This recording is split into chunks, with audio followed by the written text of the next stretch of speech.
A continuación, la realidad de los océanos. Vamos a subir a bordo para inspeccionar la pesca.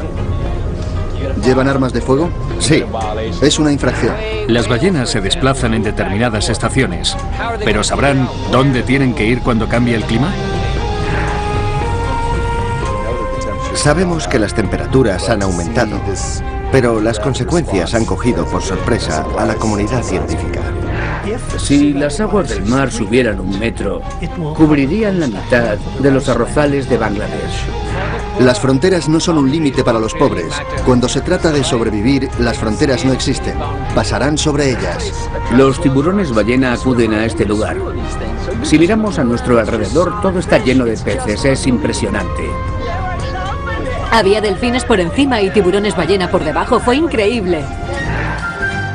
Soy Matt Damon. Comienza nuestra investigación sobre la realidad de los océanos.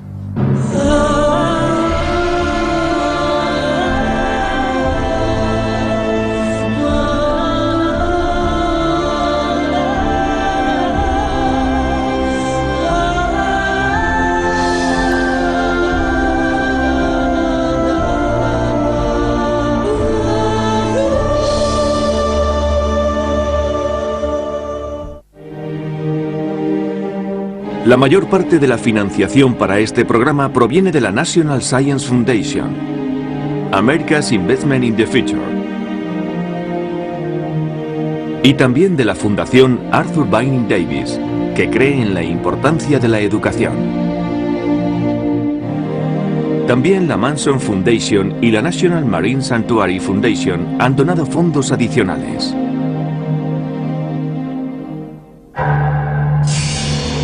Desde el principio de los tiempos, y antes incluso de que el propio tiempo empezara a medirse, nuestros antepasados ya soñaban con viajar por el universo. Tras varios años de espera, finalmente nos aventuramos por el sistema solar en busca de signos de vida, e incluso de vestigios de civilizaciones pasadas. Y después de haber conocido otros mundos más lejanos, puede que hayamos encontrado algunas respuestas. Si volvemos la vista a nuestro hogar, se nos aparece de un modo diferente, un modo que nunca hubieran imaginado nuestros antepasados. Un planeta azul, cubierto de agua y con tantas riquezas que escapan a nuestra imaginación.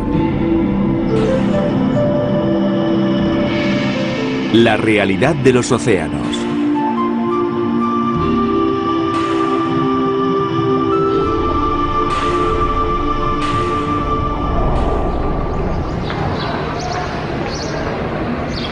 Empezaremos nuestro programa en un pequeño pueblo costero, bañado por el Océano Atlántico.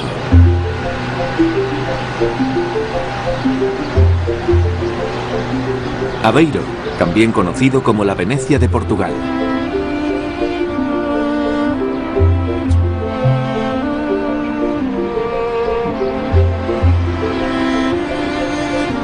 Muchos turistas acuden atraídos por su carácter pintoresco. Aquí encuentran canales y puentes que datan del siglo XVI.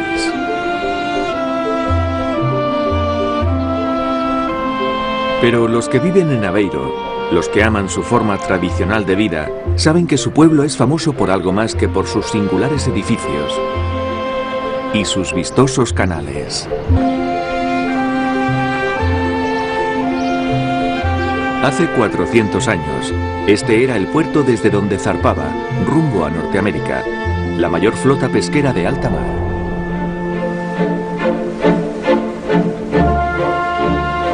Y aunque tenían amplios conocimientos de navegación, la travesía no fue nunca sencilla.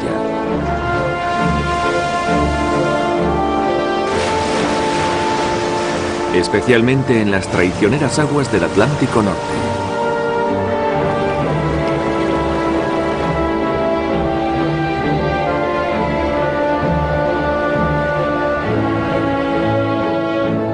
Pero cuando los barcos llegaban finalmente a los caladeros de Terranova y Nueva Inglaterra, encontraban los mayores bancos de bacalao del mundo.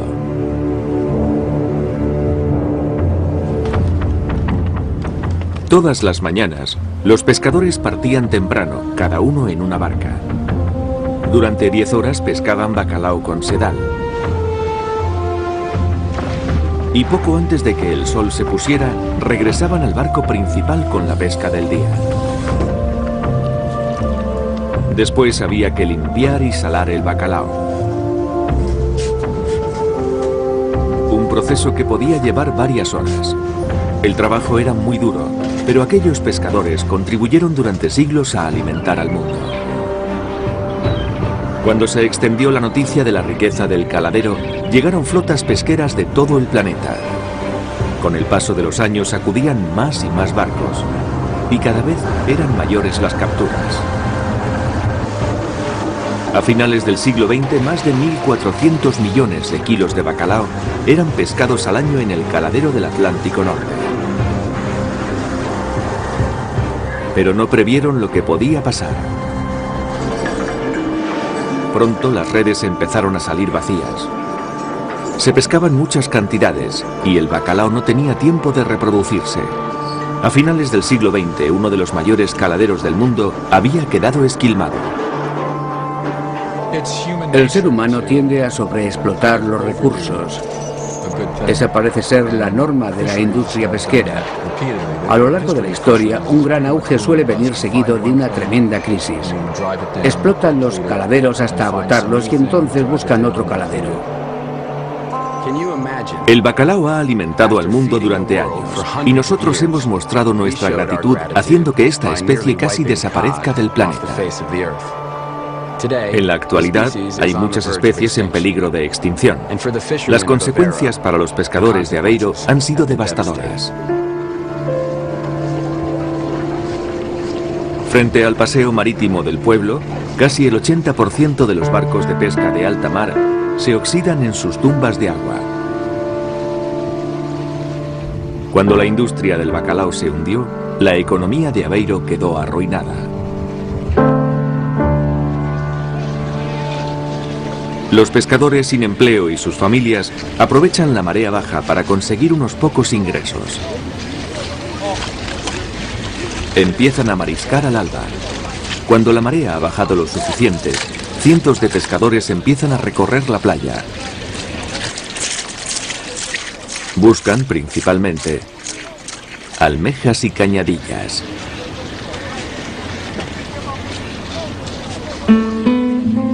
Ricardo Oliveira faenó en el Atlántico Norte desde que era muy joven. Ahora trabaja aquí con su mujer, Selena, y su hija, Marcia. Aunque ahora colaboran, los padres y la hija viven en mundos diferentes. Ricardo se esfuerza para que las tradiciones sigan pasando de generación en generación. Marcia, sin embargo, como la mayoría de los jóvenes, no se siente muy ligada a estas costumbres. Quiere ir a trabajar a la ciudad o a Lisboa. Si lo hiciera, sería la primera vez que un miembro de la familia Oliveira abandonara el mar como forma de vida.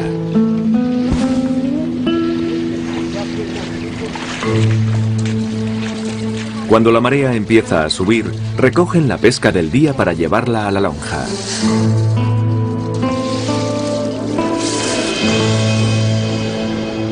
Casi una década después de la crisis de la industria bacaladera, los habitantes de Aveiro siguen siendo las principales víctimas.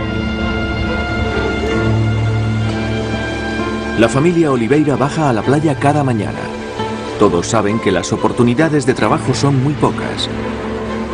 Especialmente si quieren aferrarse a sus tradiciones y a los recuerdos de una vida ligada al mar. Debemos conservar nuestros recuerdos. Para nosotros es muy importante preservar nuestra herencia cultural y nuestra identidad. Portugal es un país vinculado al mar y tiene una cultura marinera. No hay tradición que no esté ligada al mar, pero ahora estamos teniendo muchos problemas. Se trata de problemas económicos. Aunque se intenta llegar a un acuerdo con el precio, se paga por kilo pescado. Y en los mejores días, una familia no suele conseguir más de 20 euros. Hoy no va a ser un buen día. Los del pueblo lo llaman el Bar de la Bruja. Es uno de los lugares donde se reúnen los bacaladeros sin trabajo, o los que son demasiado mayores para marisquear en las playas. Los viejos amigos juegan a las cartas por las tardes y hablan de aquellos tiempos de abundancia que desaparecieron bruscamente.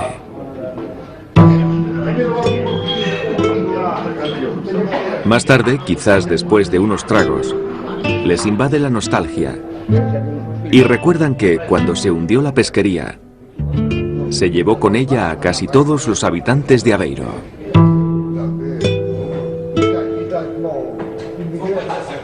El pueblo pasó de ser un próspero puerto a una mera atracción turística. Algunos días, los más viejos del lugar hablan de los familiares y de los amigos que emigraron.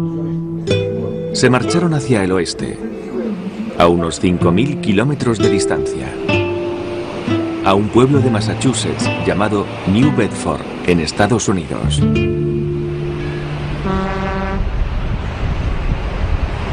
A lo largo de 3 siglos, decenas de miles de balleneros y bacaladeros portugueses se trasladaron a ese pueblo y encontraron allí la fortuna.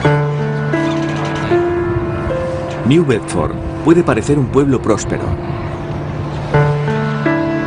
pero si nos fijamos detenidamente, descubrimos que la realidad es muy distinta.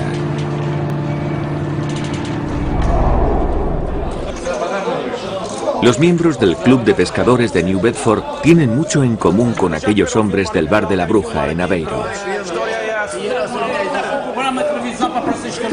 Hablan el mismo idioma y celebran orgullosos el estilo de vida que han escogido.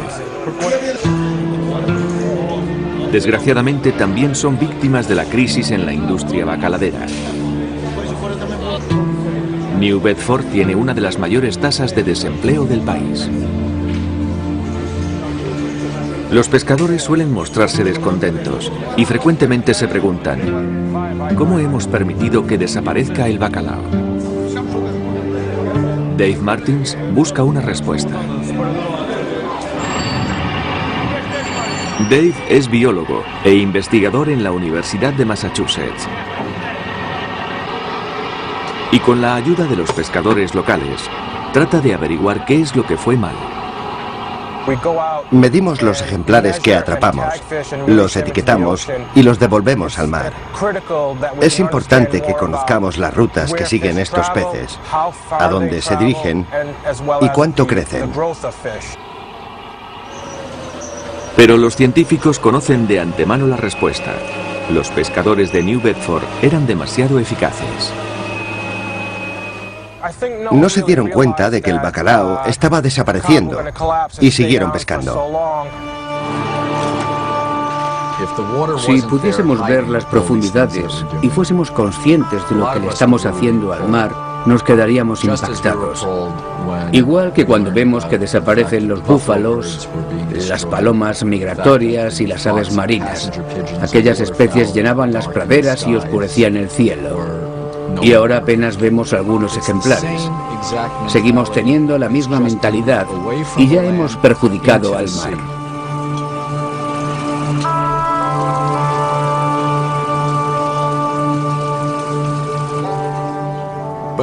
Pero a veces olvidamos que las consecuencias de que una especie desaparezca van más allá de la economía. Frecuentemente, cuando una pesquería desaparece, toda una comunidad se hunde con ella.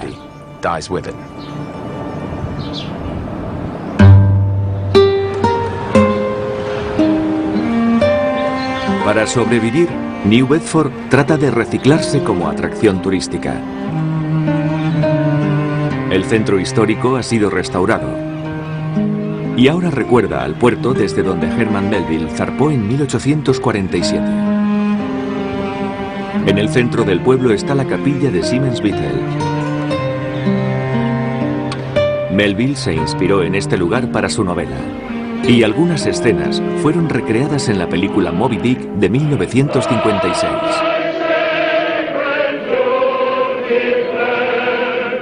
Las palabras de Herman Melville todavía pueden aplicarse a aquellos que osan desafiar el orden natural del mar. I fear the Lord, cries Jonah, the God of heaven who hath made the sea and the dry land.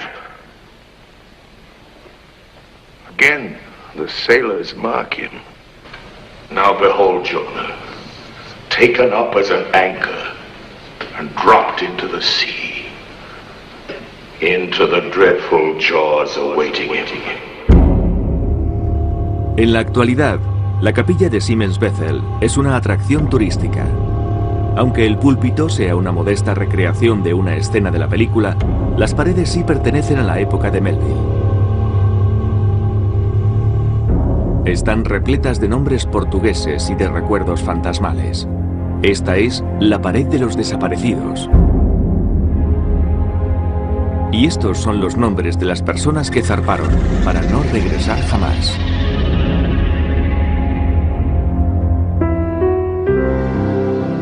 Pero si acabamos creyendo que New Bedford es solo una atracción turística, como Aveiro, habremos perdido algo más importante que una industria pesquera.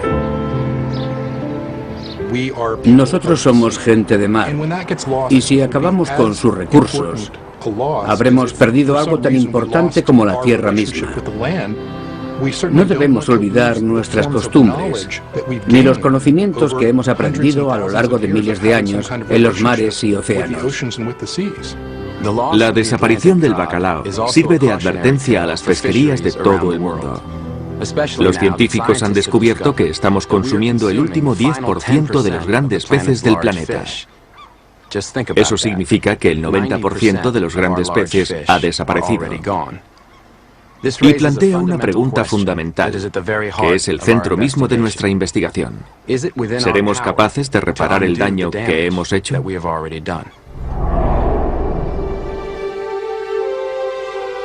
A unos 110 kilómetros de la costa de Cayo Oeste, en Florida, rodeando una cadena de pequeños islotes llamados Dry Tortugas, se encuentra la única barrera de coral de América del Norte.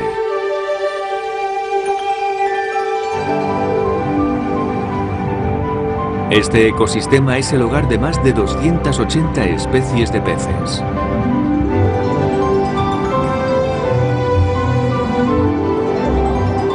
Su vegetación proporciona un refugio seguro a cientos de tortugas en peligro.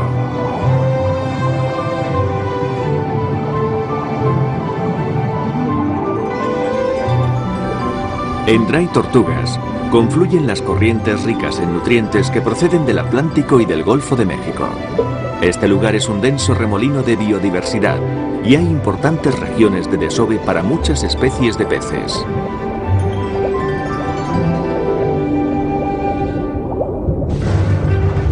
Pero no hace mucho los arrecifes coralinos de los cayos de Florida empezaron a sufrir los efectos de las actividades náuticas, la presión de la población y la sobrepesca.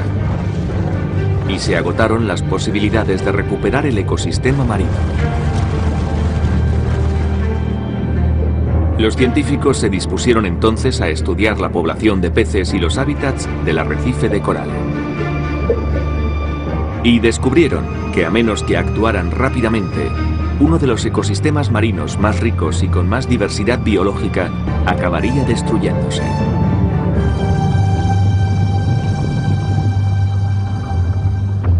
En el año 2001, 500 kilómetros cuadrados de las islas Dry Tortugas fueron declaradas Parque Nacional. Los recintos marinos protegidos son el mejor modo de conservar la riqueza biológica del mar. Existen muchos lugares en los que las especies animales y vegetales se han visto afectadas.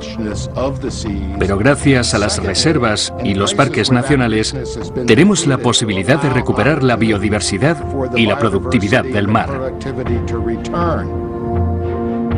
Y eso es exactamente lo que ha ocurrido. Los arrecifes de coral y la población piscícola se recuperaron, y las islas Dry Tortugas se convirtieron en una de las reservas marinas más importantes del mundo. Uno de los elementos clave es un barco de alta velocidad llamado Peter Gladys. Es el guardián de la ley. Su misión es patrullar las aguas de Dry Tortugas y comprobar que ninguna actividad perjudica al Parque Nacional, La tripulación del barco va fuertemente armada. ¿Qué tal, capitán? La tripulación siempre está preparada. Kenny, comprueba la pesca. Muy bien.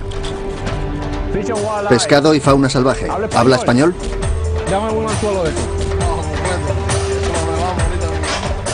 Hay un arma. ¿Has cogido el arma? Vamos a inspeccionar esto. Envía a alguien. Solo llevan de patrulla unas horas y la tripulación ha abordado casi una docena de barcos. Proteger una reserva marina no es una tarea sencilla. Para conseguirlo se necesita dinero, mucho dinero, y también agentes muy profesionales. 6 horas después de iniciar la patrulla, el capitán Joe Scarpa divisa un pesquero a 1 milla de distancia. El radar confirma que se encuentra cerca de una zona donde está prohibido pescar. El Peter Gladyn acelera y su tripulación se dispone a entrar en acción. Saben que los pesqueros suelen acudir a la reserva porque allí hay abundancia de especies, como las gambas. Joe se detiene junto al barco y ordena el abordaje. ¿Habla inglés? Vale. ¿Cuántas personas hay a bordo? 3 personas, incluido usted. ¿Habla español?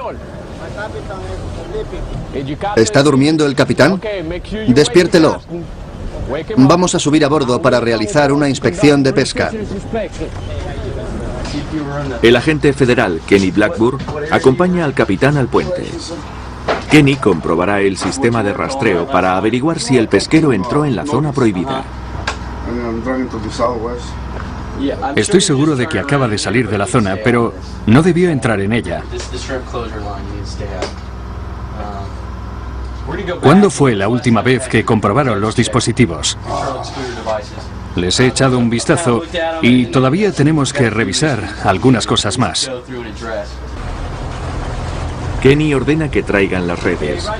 Quiere saber si llevan unos dispositivos que exige la ley. Se llaman TEDs.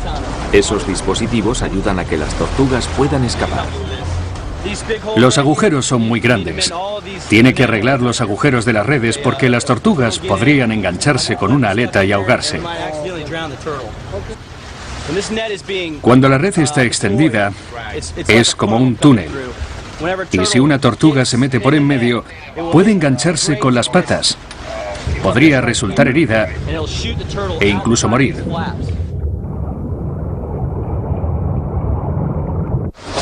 Hey Joe, you hear me? Raúl López es el agente que dirige el abordaje. Han cometido una infracción menor. Pueden arreglarlo fácilmente. Tienen en el barco el equipo necesario, así que deben solucionarlo enseguida. La inspección transcurre sin problemas. Sin embargo, en otras ocasiones, la tripulación se encuentra con infracciones mucho más graves. 1 hora más tarde, Joe Scarpa divisa un barco pesquero llamado Varela. El radar muestra que no transmite ninguna información de rastreo. Parece que esta vez se trata de una infracción más importante. Vamos a abordar el barco para confirmarlo. Cuando el Peter Gladyn se detiene junto al pesquero, los marineros parecen tranquilos. Joe tiene sospechas, pues se trata de un barco con un largo historial de infracciones. Al abordar al Varela, la tripulación se prepara para lo peor. Aún recuerdan lo que ocurrió 1 año antes. El capitán Scarpa grabó el suceso. Así podría utilizarlo como prueba en caso de litigio. Abordamos el Varela.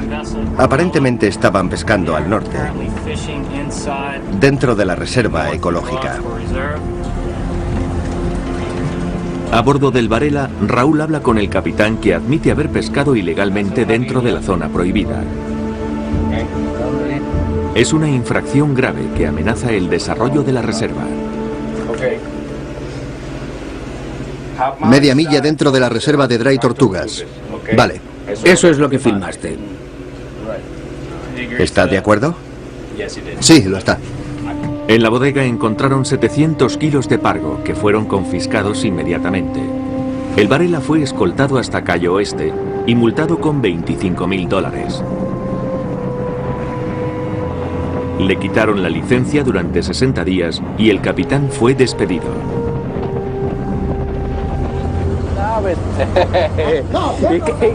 ¿Y qué? ¿Cómo está la cosa? Al contrario que la inspección del año pasado, la de hoy transcurre con normalidad. El problema con el sistema de rastreo fue resuelto y quedó claro que el Varela cumplía con la legislación de la zona. Hacemos bien nuestro trabajo y tratamos de educar a los pescadores. La mayoría de la gente sabe que no está permitido pescar en Dry Tortugas. Estoy muy satisfecho con el resultado de mi trabajo. Somos los encargados de controlar a los pescadores y de hacer que se cumpla la ley. Ahora la gente obedece las normas voluntariamente. Las reservas marinas y el cumplimiento de la ley pueden mejorar la salud y la biodiversidad de los océanos. Pero estas medidas podrían no ser suficientes. Según los científicos, la cantidad de carbono en la atmósfera es ahora mayor que hace cientos de miles de años.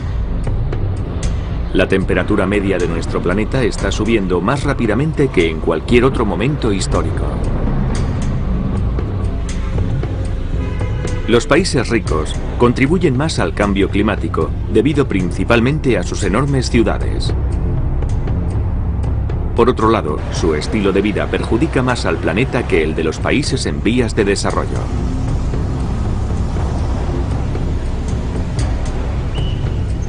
La repercusión en los mares es grave. Pero quizás la peor amenaza provenga de un lugar alejado de las ciudades y de las industrias que contaminan nuestro planeta.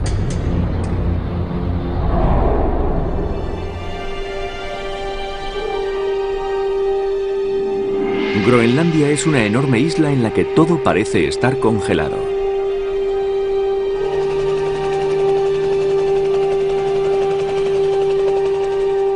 Sin embargo, los científicos han descubierto recientemente que este ecosistema polar está cambiando a un ritmo alarmante. Y eso podría afectar al planeta entero. Hace poco, unos expertos llegaron en barco a la costa sureste de Groenlandia. Cargaron su equipo en un helicóptero y partieron en busca de un lugar adecuado para establecer su campamento.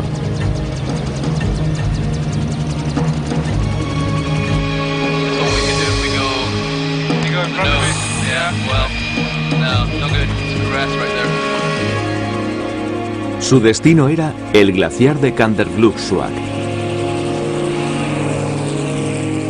Con casi 8 kilómetros de longitud y más de 1000 metros de espesor, es uno de los mayores glaciares de Groenlandia.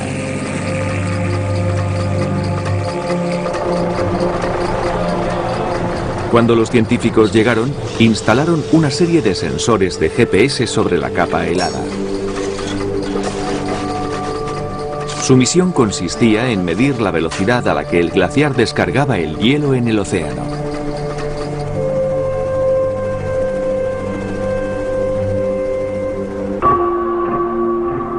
Aunque es casi imposible apreciar el movimiento de los glaciares, se puede emplear una grabación que comprima 8 horas en unos pocos segundos.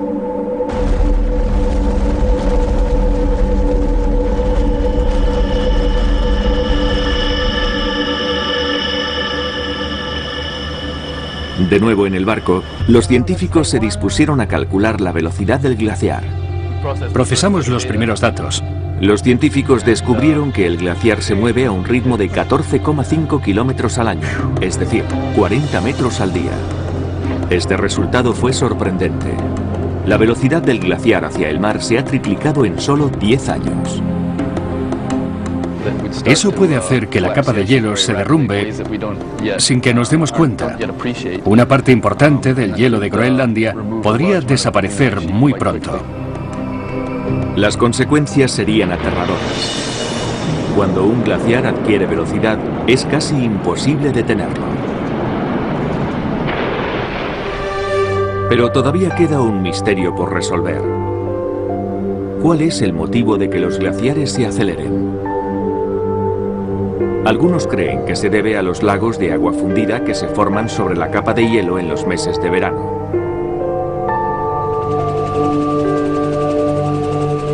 El equipo empieza a investigar uno de los lagos más grandes. Tiene más de 1000 metros de diámetro. Y deciden estudiarlo detenidamente. Los lagos que surgen en los meses más cálidos no son un fenómeno nuevo, aunque están empezando a ser más frecuentes y se encuentran a mayores alturas. Este es un claro síntoma del calentamiento global. No esperaba que el aumento de las temperaturas influyera tanto en la aceleración del deshielo. Sabemos que las temperaturas son mayores, pero el hecho de que ya estemos notando las consecuencias preocupa a la comunidad científica. Por fin los expertos descubren lo que estaban buscando: la relación que existe entre los lagos y la repentina aceleración de los glaciares. Han comprobado que los lagos alimentan algunos ríos y que estos descargan agua a través de las grietas de la capa de hielo.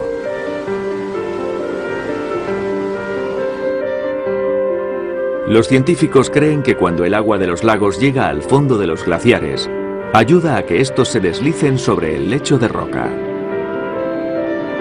El movimiento se acelera y aumenta el volumen de hielo que descargan al mar.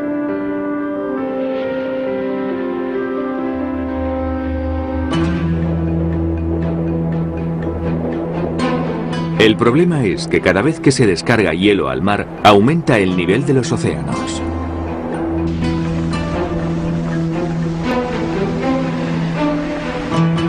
Y si las temperaturas siguen aumentando, se formarán cada vez más lagos de agua fundida y más hielo irá a parar al mar. Los científicos creen que la capa de hielo de Groenlandia es responsable de 1/3 del aumento del nivel del mar.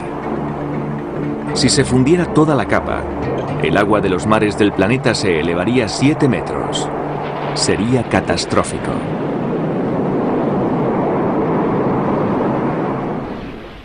Según los científicos, la desaparición de la capa de hielo de Groenlandia tardará siglos en producirse. Pero admiten que el ritmo actual del deshielo es preocupante. En unas pocas décadas, la elevación del nivel del mar tendrá una profunda repercusión en algunas regiones costeras.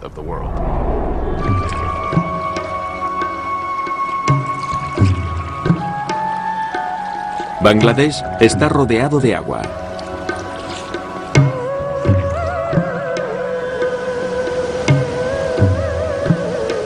En este país convergen varios ríos y arroyos que provienen de la cordillera del Himalaya y que lentamente descienden hasta la bahía de Bengala.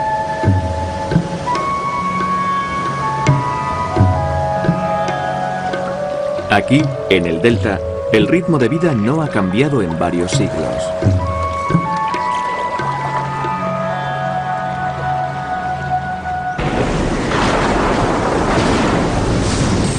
Durante 2 meses al año, el monzón barre las 3/4 partes de Bangladesh.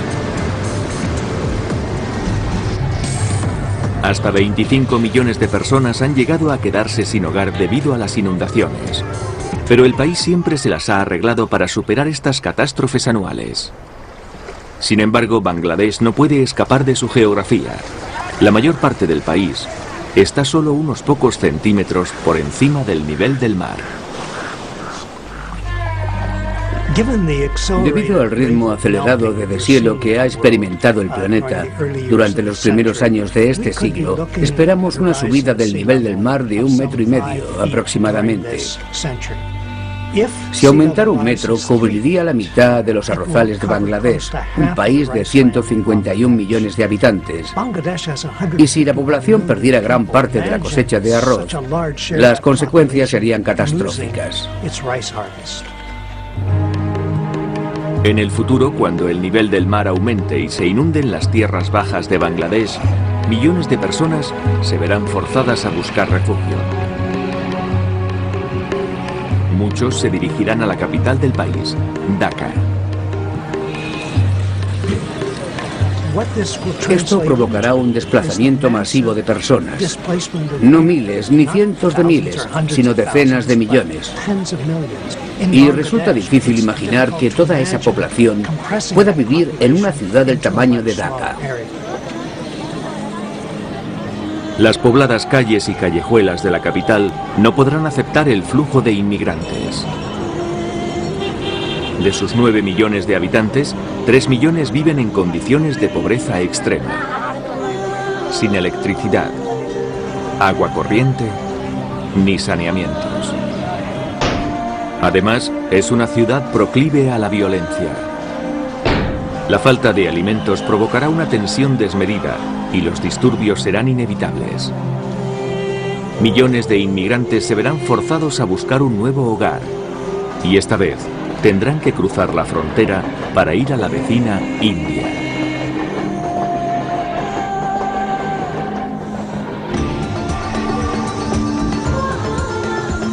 Por la noche, las calles de Calcuta bullen llenas de actividad. Pero tras las deslumbrantes luces de neón, encontramos lo que Kipling llamó la ciudad de la noche atroz. A la luz del día las cosas se ven más claras.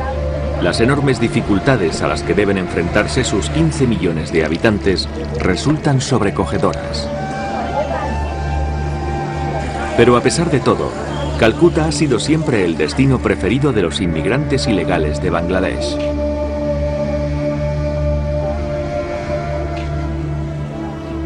¿Qué ocurrirá cuando el nivel del mar se eleve y deje sin hogar a decenas de millones de personas? ¿Cómo podrán cruzar una frontera que indudablemente estará más vigilada? En las 2 últimas décadas, la gente más pobre de Bangladesh ha emigrado a la India para sobrevivir. Quizás permanezcan aquí 1 o varios días, o puede que unos meses. Las fronteras no tienen límites para ellos. Cuando se trata de sobrevivir, las fronteras no existen. Pasarán sobre ellas, las atravesarán. La pobreza no respeta fronteras.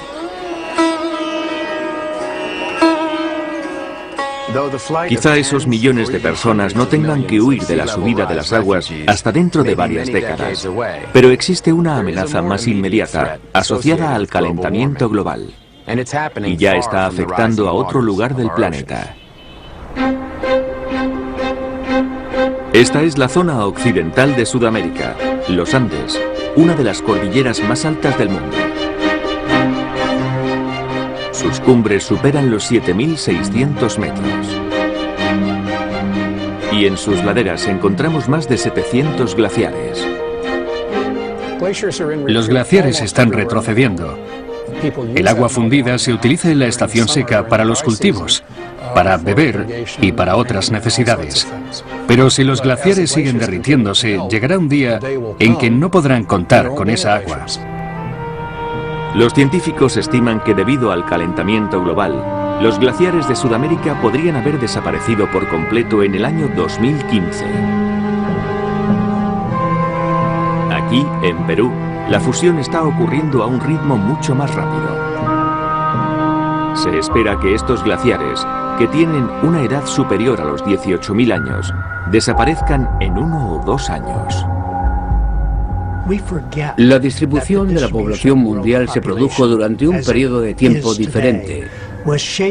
En aquella época, el clima era extraordinariamente estable y apenas cambió en decenas de miles de años. Ahora mismo Perú está sintiendo los efectos del cambio climático y los glaciares se están derritiendo muy deprisa. Estos glaciares alimentan a los principales ríos del país y esos ríos proporcionan agua potable y agua para los regadíos. Ahora podríamos preguntarnos, ¿cómo afecta la fusión de los glaciares terrestres a los mares del planeta? La respuesta es, al mismo tiempo, inesperada y alarmante.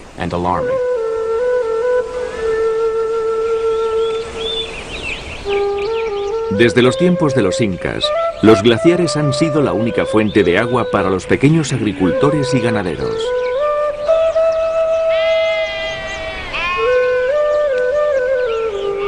Pero a medida que los ríos de los glaciares se vayan secando, el agua será cada vez más escasa. Los mercados locales exponen frutas y vegetales en abundancia, pero la variedad irá disminuyendo progresivamente, hasta que no quede nada. En un futuro próximo, millones de peruanos no tendrán otra alternativa que abandonar sus tierras y emigrar a las ciudades costeras del país.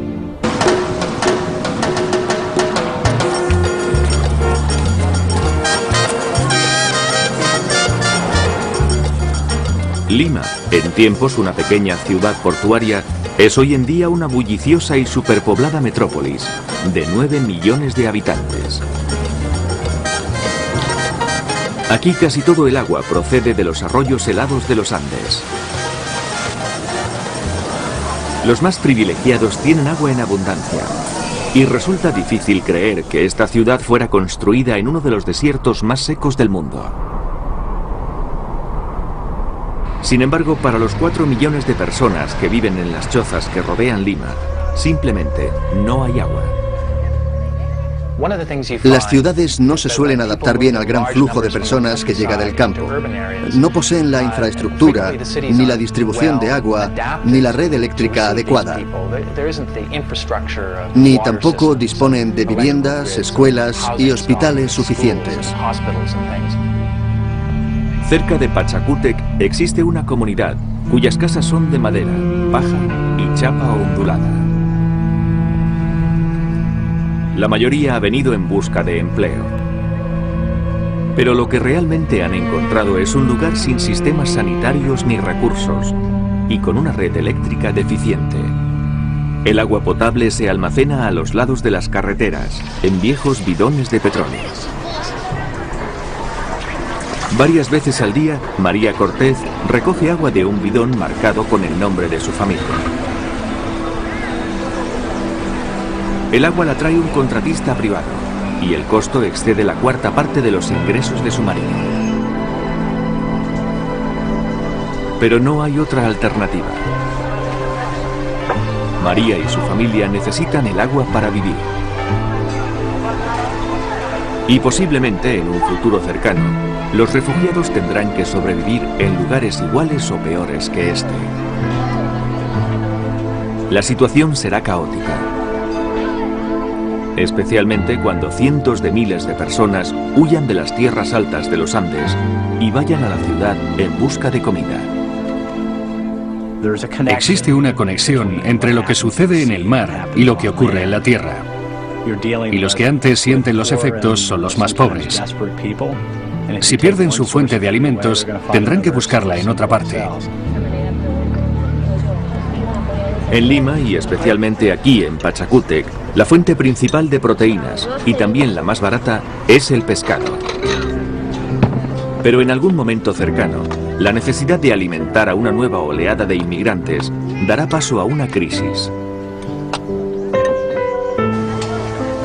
Lo que actualmente es una pesca sostenible se convertirá en una sobrepesca en cuestión de años.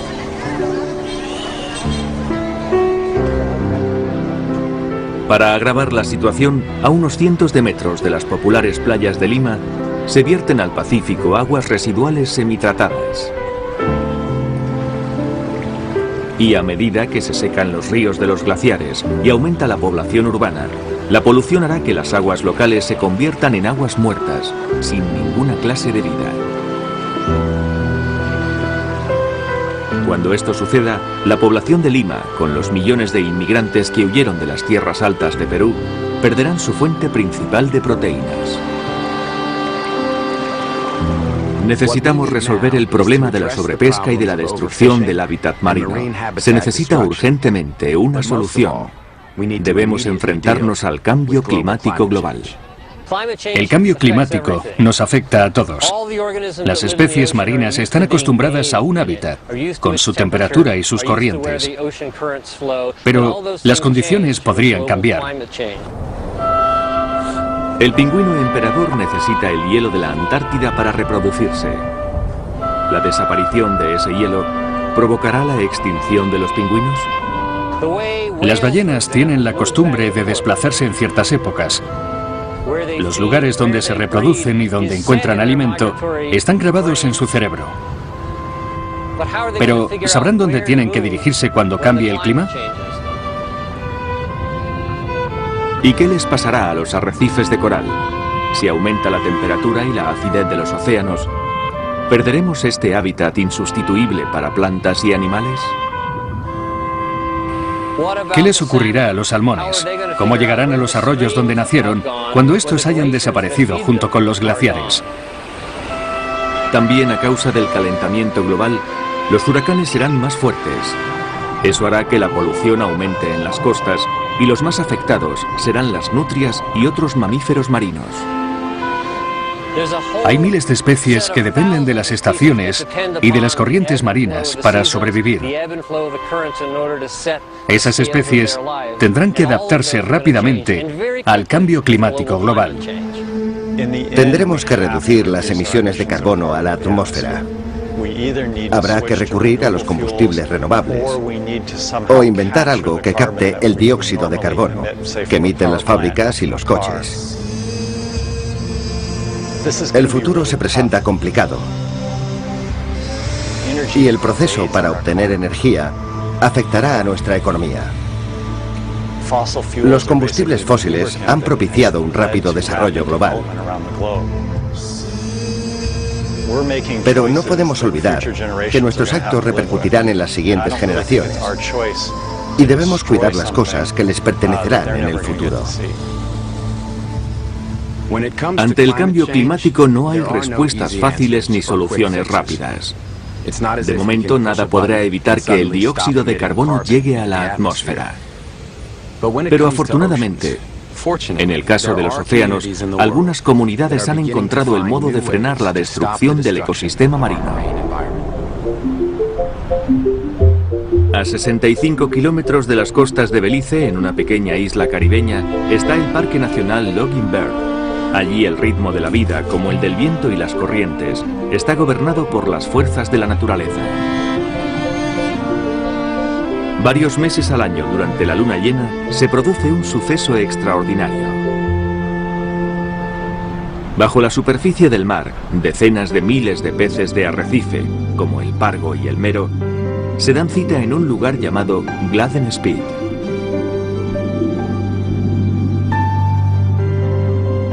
Estos ejemplares están listos para reproducirse. La locura del apareamiento comienza cuando las hembras, nadando en remolino, desovan repentinamente. A continuación, los machos sueltan su esperma, produciendo una nebulosa submarina. La temporada del desove atrae a científicos de todo el planeta.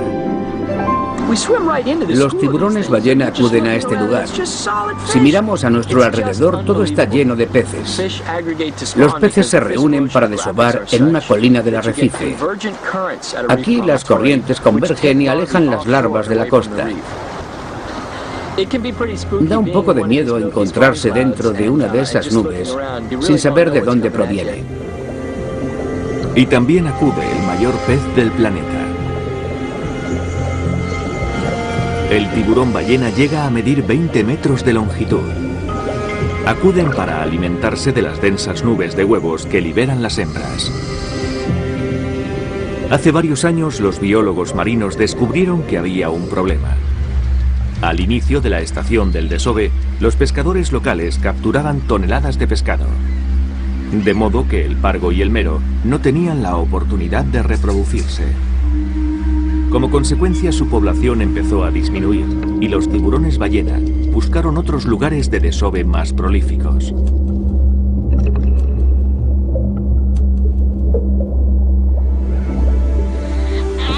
Pero todo cambió cuando los funcionarios locales crearon la reserva marina de Gladden Spit. Ahora las capturas son controladas y registradas cuidadosamente. Durante la estación del desove, la pesca está limitada. 14. Has llegado en el mejor momento. En pocos años el número de peces volvió a aumentar. Los tiburones ballena regresaron. Y con ellos una nueva fuente de ingresos, el ecoturismo. Brian Young antes era pescador, pero ahora es guía turístico. Tenemos que juntarnos mucho para simular el desove. Al subir, las burbujas se asemejan al efecto del desove y eso atrae a los tiburones. Están ahí abajo, dando vueltas con los peces. Si nuestras burbujas imitan bien a los huevos, los tiburones vendrán enseguida. La Reserva Marina de Gladden-Spit nos enseña una lección muy útil. Cuando se protege la riqueza y la diversidad biológica, surgen beneficios inesperados, como la experiencia única de nadar junto al mayor pez del planeta. Ha sido impresionante. Había delfines por encima y tiburones ballena por debajo. Fue increíble. Hay uno en la superficie, detrás de ti. Brian, ¿se emociona mucho la gente cuando los ve por primera vez? Hasta yo me emociono. Aquí en Belice, la protección del ecosistema marino no solo ayudó a la gente de la Ogden, sino que junto con la Reserva de Dry Tortugas de Florida, sirve de modelo para otras comunidades.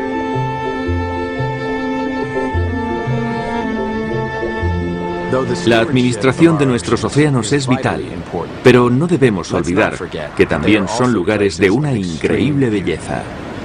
No vamos a terminar nuestro programa sin antes sumergirnos en este extraordinario mundo de la biodiversidad. ¿Y quién mejor para guiarnos que la oceanógrafa Sylvia Earle? Si pudiera, me gustaría llevar bajo el agua a todas las personas del mundo. Quisiera poder mostrar aquello que he aprendido a conocer y a amar.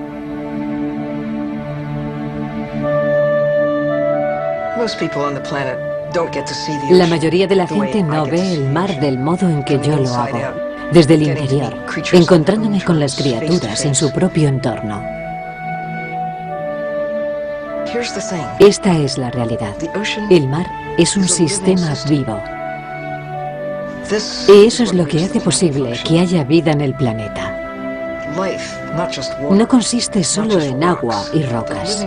Los sistemas vivientes conforman la Tierra y han estado conformándola durante miles de millones de años.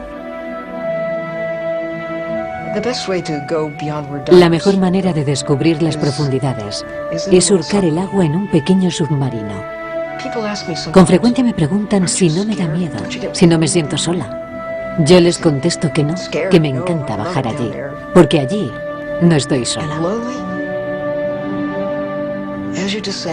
Conforme voy descendiendo, me rodea una galaxia de luz, como si estuviera en las fiestas del 4 de julio. Y puedo ver los fuegos artificiales.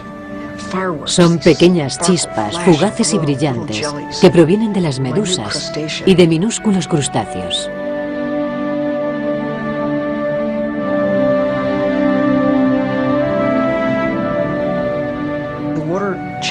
El agua cambia su azul etéreo por un tono violeta y a continuación por un intenso púrpura.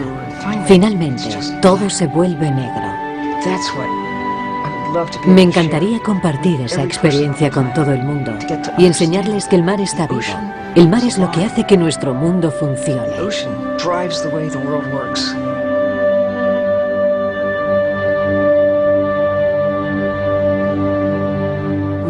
Tenemos que cuidar el mar, como si dependiéramos de él, porque realmente nuestra vida depende de cómo lo cuidemos. Necesitamos trabajar todos juntos.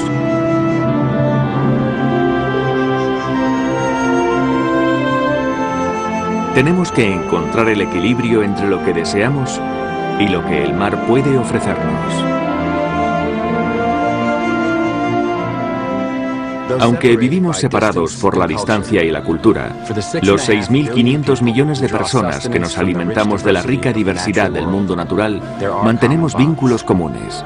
Vínculos que se transmiten a las siguientes generaciones y que aportan nuevas ideas y actitudes. Nuevas esperanzas para la salud de los océanos del planeta.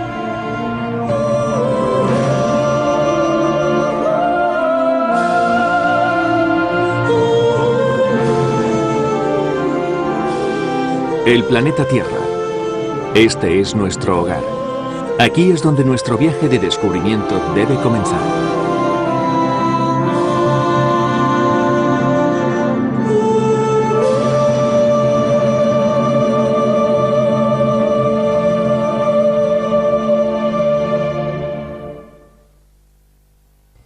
Para saber más sobre este tema, sobre nuestros recursos educativos o guías para profesores, así como otros datos acerca del medio ambiente, visiten nuestra página web pbs.org.